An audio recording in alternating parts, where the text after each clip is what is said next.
রেস্টুরেন্টে রোস্টগুলো অনেক ভালো লাগবে আপনার। হুয়াং ছিল একজন দত্ত শিকারী, যার কারণে রেস্টুরেন্টের সকল কিছু তার নজরে এসে পড়েছে। হুয়াং তখন মেয়েটিকে বলে, বন্ধ করো তোমার খেলা। মেয়েটি তখন হুয়াংয়ের উপর আক্রমণ করে দেয়। ঠিক সেই মুহূর্তে একটি মেয়ে এসে হুয়াংকে বাঁচিয়ে নেয়। সকল দত্তদের মেরে মেয়েটি হুয়াংকে বাঁচিয়ে নেয়। এরা কিভাবে দত্ত হয়েছিল যদি জানতে চান, তাহলে জার্নি টু দ্য ওয়েস্ট 2013-তে এই মুভিটি রিলিজ হয়েছিল। আজকে এই মুভির গল্প নিয়ে হাজির হলাম আমি লালসান। আপনাদের আমি কথা দিচ্ছি, এই মুভিটি দেখে আপনাদের অনেক ভালো লাগবে। মুভিটির শুরুতে আমরা দেখতে পাই একটি নদীর পাশে একটি গ্রামকে দেখানো হয়েছে।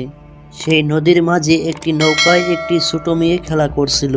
তার বাবা এসে মেয়েটিকে বলে, নদীতে একলাই এত খেলা করো না, তাহলে নদীর দত্ত এসে তোমাকে নিয়ে যাবে। তখন মেয়েটি চুপ হয়ে বসে থাকে আর নদীর জল দেখতে থাকে। হঠাৎ তার বাবা নদীর জল থেকে বেরিয়ে আসে আর মেয়েটি ভয় পেয়ে যায় আর কান্না করতে থাকে। বাচ্চাটিকে হাসানোর জন্য তার বাবা অনেক ভঙ্গিমার খেলা দেখানো শুরু করে আর মেয়েটি তখন কান্না ছেড়ে হাসতে থাকে। আর এরই মাঝে দেখতে পাই তার বাবাকে হঠাৎ একজন ধরে নিয়ে গিয়েছে আর নদীর মাঝেই তাকে মেরে ফেলেছে। তারপর আমরা মুভির মাঝেই একজন নকল দত্ত শিকারীকে দেখতে পাই। সে একটি বড় মাছকে মেরে ফেলেছে আর সে দাবি করছে এই নদীতে থাকা বড় দত্তকে সে মেরে ফেলেছে। এটা শুনে ওই গ্রামের সকল মানুষ অনেক খুশি হয়ে যায়। এরই মাঝে আমরা একজন ছেলেকে দেখতে পাই। এই ছেলেটি এই মুভির প্রধান চরিত্র।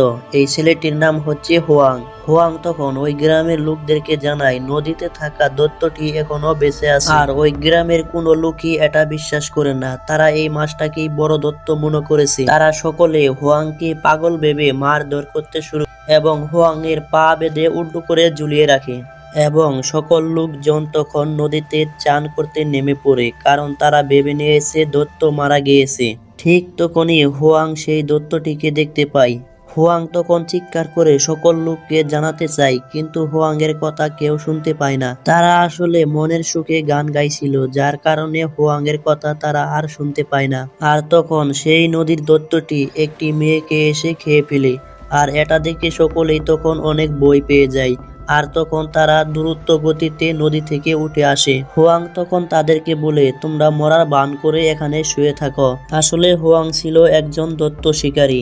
হুয়াং চাইছিল যাতে এই গ্রামের কোনো লোকের কোনো ক্ষতি না হয়, সেজন্য হুয়াং এই দত্তকে ধরার জন্য এসেছিল। তারপর আমরা একটি বাচ্চাকে দেখতে পাই। বাচ্চাটি ছিল ওই নদীতে নৌকাতে বসা বাচ্চাটি তার মায়ের কাছে আসতে চায়। ঠিক সেই মুহূর্তে নদীতে থাকা দত্তটি মেয়েটিকে ধরে ফেলে এবং টেনে নেয়। তখন তার মা ও গ্রামের কিছু লোক মেয়েটিকে বাঁচানোর চেষ্টা করে, কিন্তু তার সত্ত্বেও মেয়েটিকে দত্তটি খেয়ে ফেলে। বাচ্চাটিকে বাঁচানোর জন্য তার মা সেই নদীর জলে ঝাঁপ দেয়। তখন নদীতে থাকা দত্তটি তার মাকেও খেয়ে ফেলে। তারপর দত্তটি আরো একটি বাচ্চাকে মারার চেষ্টা করে, কিন্তু হুয়াং তখন সেই বাচ্চাটিকে বাঁচিয়ে নেয়। আর হুয়াংকে ধরতে এসে দত্তটি একটি কাঠের উপর পড়ে যায়। তারপর আমরা দেখতে পাই গ্রামের কয়েকজন লোক দত্তটিকে উপরে আনার চেষ্টা করে, কিন্তু তারা পারে না। তারপর দেখি বিশাল মোটা একটি মহিলা সেই দত্তটিকে উপরে তুলে আনে। দত্তটি অল্প কিছুক্ষণের মধ্যে মানুষ রূপে ফিরে আসে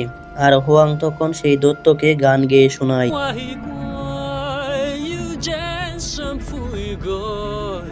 আর দত্তটি তখন অনেক রেগে যায় এবং হুয়াংকে আক্রমণ করে বসে। তখনই একটি মেয়ে আসে আর দত্তটিকে তখন ডুসুং ডাসুং করে মারতে শুরু করে।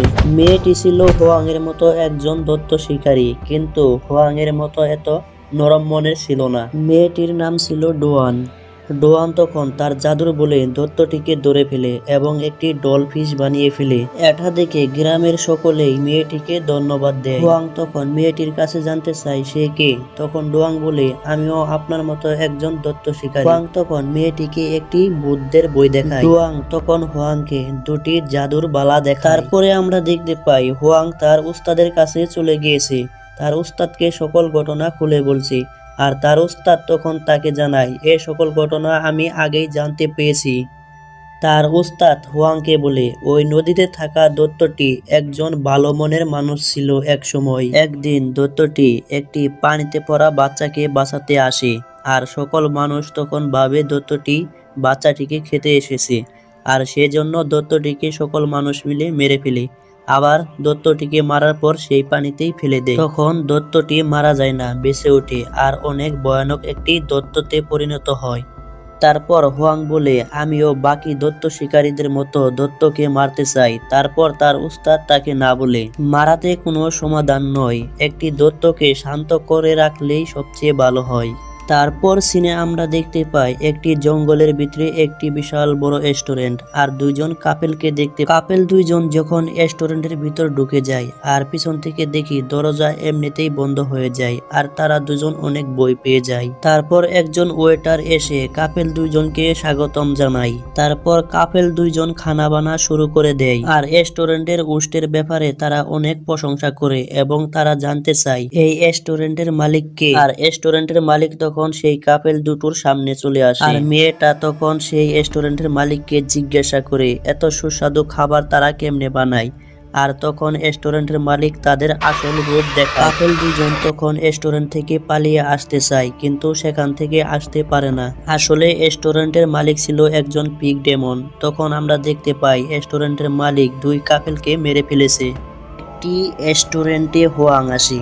তারপর একটি মেয়ে এসে হোয়াংকে ওয়েলকাম জানায় এবং বলে, আমাদের এই রেস্টুরেন্টে রোস্টগুলো অনেক ভালো লাগবে আপনার। হোয়াং ছিল একজন দত্ত শিকারী, যার কারণে রেস্টুরেন্টের সকল কিছু তার নজরে এসে পড়েছে।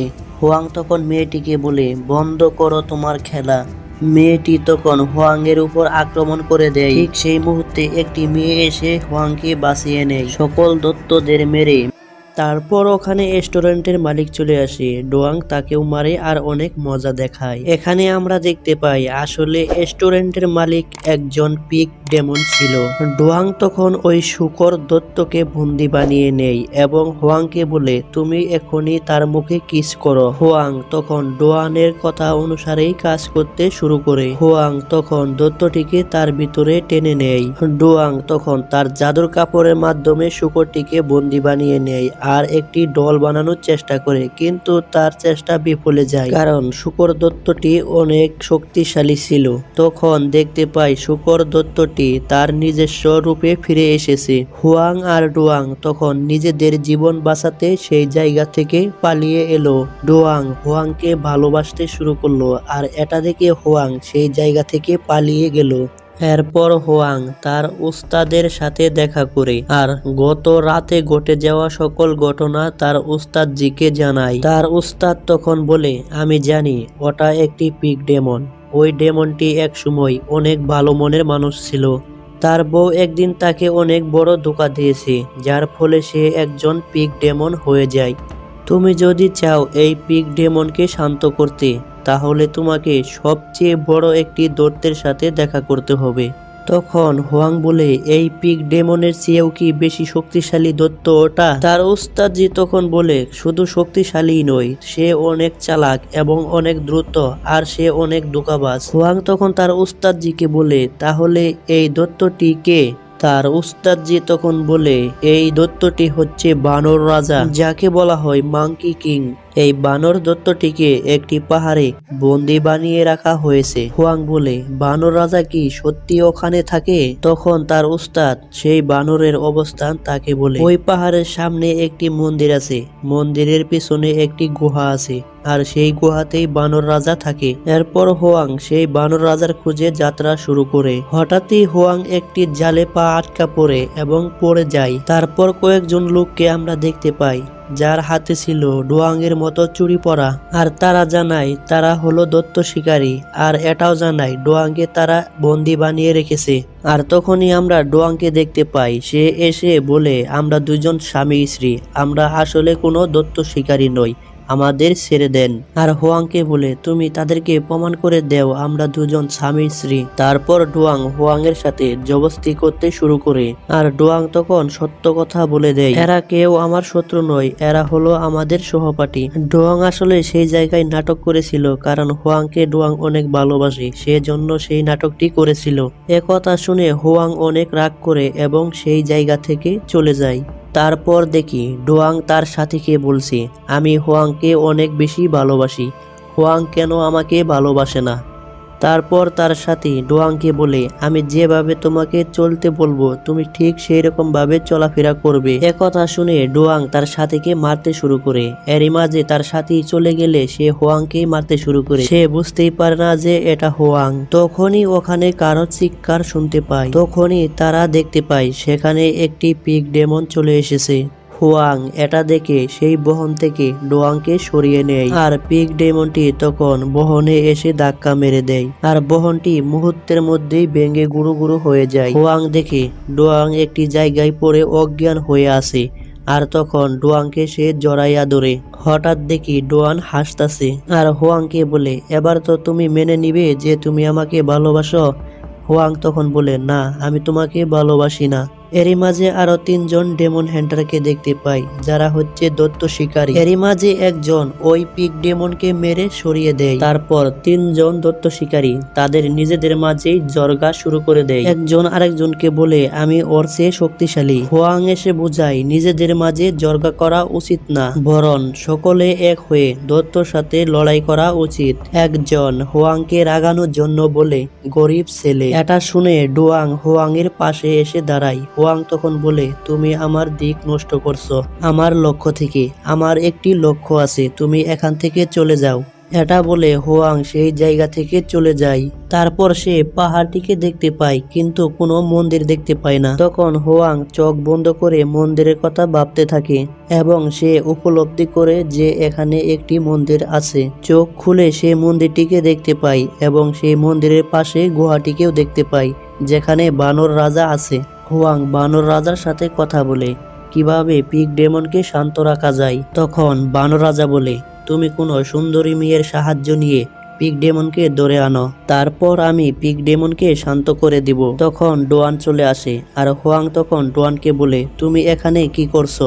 ডোয়ান বলে, এখন বেশি প্রশ্ন করো না, আমি জানি তোমার একটি সুন্দরী মেয়ের প্রয়োজন আছে, হয়তো তোমার কোনো সাহায্যে আসতে পারবো। তারপর দুজনে মিলে একটি ডেমনকে ধরে আনে, আর বানর রাজা তখন পিগ ডেমনকে ছোট একটি শূকর বানিয়ে দেয়। তারপর ডোয়ান তার জাদুর কাপড়ের মাধ্যমে ছোট্ট শূকরটিকে একটি ডল বানিয়ে দেয় এবং হোয়াংকে দিয়ে দেয়। আরো দেখতে পাই হোয়াং এর হাতের চুরিকে ডোয়াং এর হাতে একটি আংটি বানিয়ে দেয়। হোয়াং তখন আংটিকে ভাঙার জন্য একটি পাথরে তার হাত রেখে দেয় এবং অন্য একটি পাথর দিয়ে আংটিকে ভাঙার চেষ্টা করে, আর ডোয়াং তখন আংটিকে খুলে নেয় আর সেই জায়গা থেকে চলে যায়। হোয়াংও তখন সেই জায়গা থেকে চলে যেতে শুরু করে, আর বানর রাজা তখন হোয়াংকে ডেকে নেয় আর বলে, আজ কি পূর্ণিমা? হোয়াং তখন বলে, হ্যাঁ, আজকে পূর্ণিমা। আসলে উপরে 3টি ফুল থাকার কারণে আমি চাঁদকে অনেকদিন দেখতে পাই না।